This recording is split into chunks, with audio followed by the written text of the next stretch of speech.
Good afternoon. Back into the top shed. The focus has now been moved on and Shelby has now got her refurbished Ford Focus over the pits, all successfully licensed and regoed now, so all good. Hope you enjoy your new acquisition, Shelby, and many hours of safe driving. Good on you. Alright, so now move back into MG land and continuing on with the drum to disc conversion on the rear axle. So I'll take you there now and just show you what I'm up to.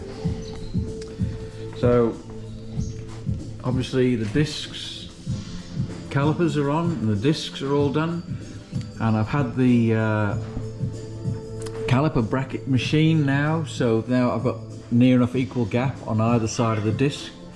I had to take 1.8 millimeters off this bracket here so that it moved it in, because it was a bit, well, it was too close, it was touching. Anyway, so the handbrake comes down here. I've cable tied it to the spring here to try and make sure I've got enough clearance between here and the tank. I have put my axle stand underneath to lift the axle into the best position that I can. I know it's not the true position, but it's as good as it's going to get to make sure that nothing touches or hits.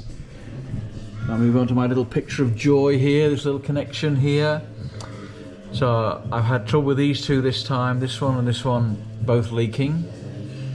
So over a week I have tightened up, slackened off, tightened up, slackened off, and I appear to have got it now. This one sealed straight away, but these two have been a bit troublesome. And they were a 3/8 fitting. I thought they were 10mm, but they're actually 3/8. So the various pipes go to various places. So this one goes to the driver's side here in Australia. This one goes over to the passenger side, and this one goes to the master cylinder feed, which is up there.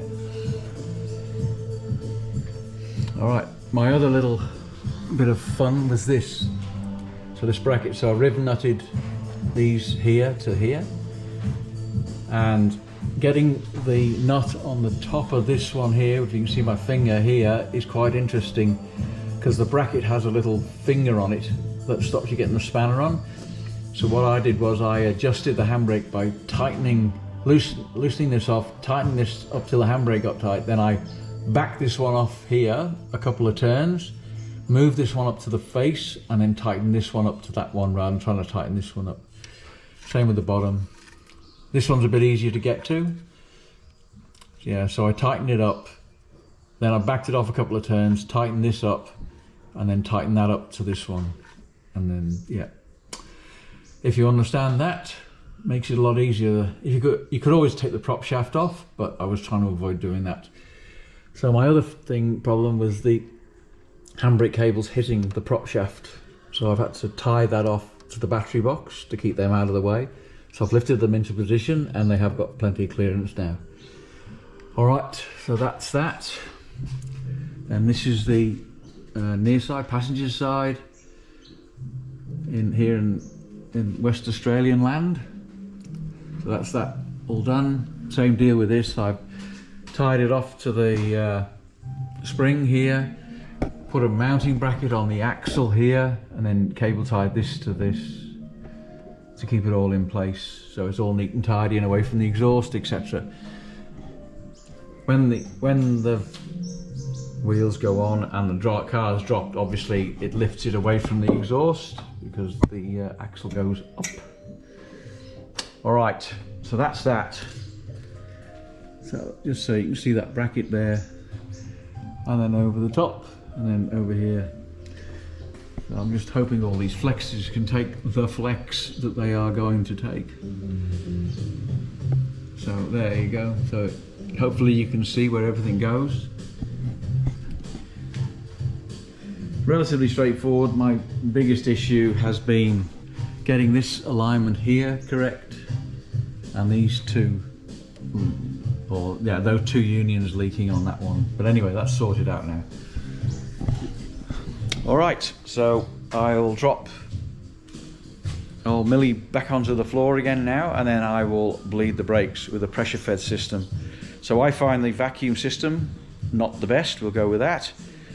But however, I will just run you through how I bleed the brakes. So I'll catch you in a second when I put the car down.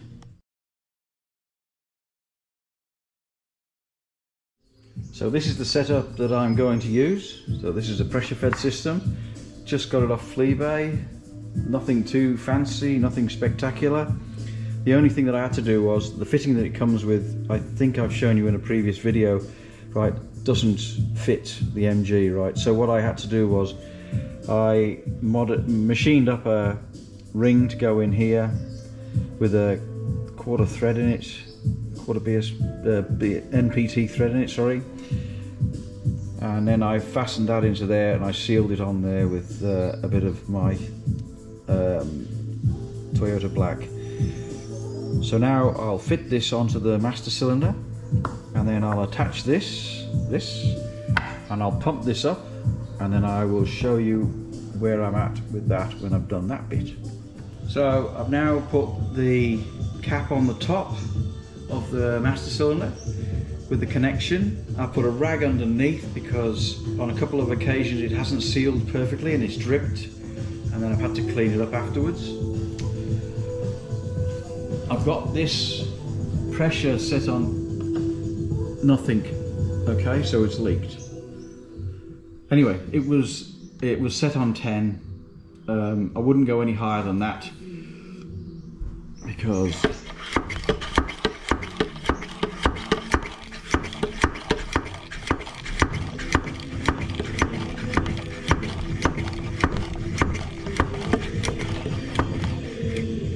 it starts to bulge the top of the master cylinder over there, so I wouldn't go any higher than that.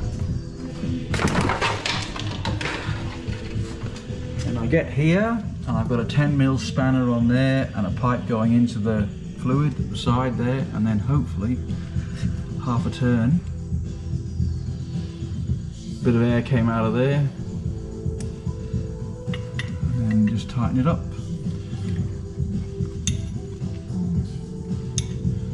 And that's that done. All right, so I always start with the one furthest away from the master cylinder, and half a turn, tighten back up again. You can see the bubbles coming to the fluid here. Always have a bit of fluid in there so you can see the bubbles when you crack it off the seat.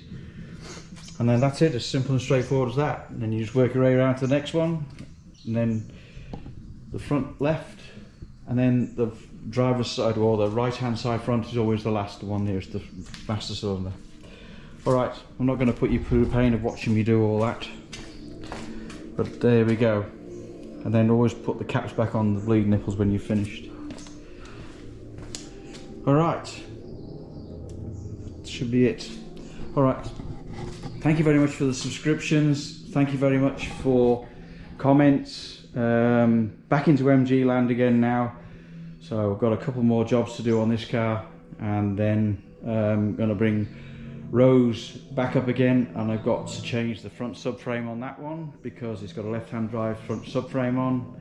Got to put a right-hand drive one on so the steering column doesn't hit the inner chassis leg. Alright, so I'll finish this off, and then yeah, I'll be in touch. Bye for now.